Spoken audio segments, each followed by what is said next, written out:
Deuxième citation à propos de Philippe Séguin, cette fois-ci concernant Paris. La proposition du député RPR pour une refonte totale des listes électorales n'est pas sérieuse pour M. Tibéri. D'autre part, les avocats de Lynn Cohen-Solal, l'adversaire socialiste de Jean Tibéri lors des dernières élections législatives, vont déposer un recours devant le Conseil constitutionnel pour invalider, c'est ce qu'ils souhaitent, ces élections compte tenu des dernières révélations portant sur plus de 3000 faux électeurs. Reportage Laurent Hakim et Bernard Ronflet. Jean Tibéri et Yves Guéna à l'inauguration d'une exposition, l'ombre du Conseil constitutionnel plane de nouveau sur le maire de Paris. Un rapport des gendarmes cité par le Parisien fait état de plus de 3300 faux électeurs lors des législatives de 97 dans le 5e arrondissement.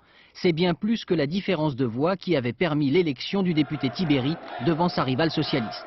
Il y a 2 ans, seuls 800 faux électeurs avaient été recensés et le Conseil constitutionnel avait confirmé l'élection. Aujourd'hui, après 3 ans d'enquête des gendarmes, on trouve le chiffre de 3315. Donc je trouve tout naturel sur le plan moral, sur le plan de la justice, de réinterroger le Conseil constitutionnel sur cet avis. Depuis 3 semaines, les faux électeurs hantent de nouveau la campagne électorale parisienne. Le mois dernier, les socialistes ont relancé l'offensive dans l'arrière-salle d'une pizzeria du quartier latin. Aujourd'hui, Jean Tibéri parle de manœuvre et ironise sur les chiffres.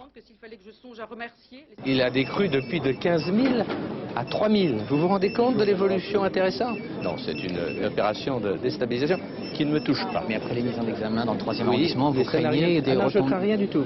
Voilà, la première chambre de la Cour d'appel s'est exprimée et a dit le nom de Jean Tibéri n'est mis en cause nulle part. Voilà. Il y a quelques jours, le premier adjoint du maire, Jacques Dominati, a été mis en examen, rattrapé par l'affaire des faux électeurs du 3e arrondissement.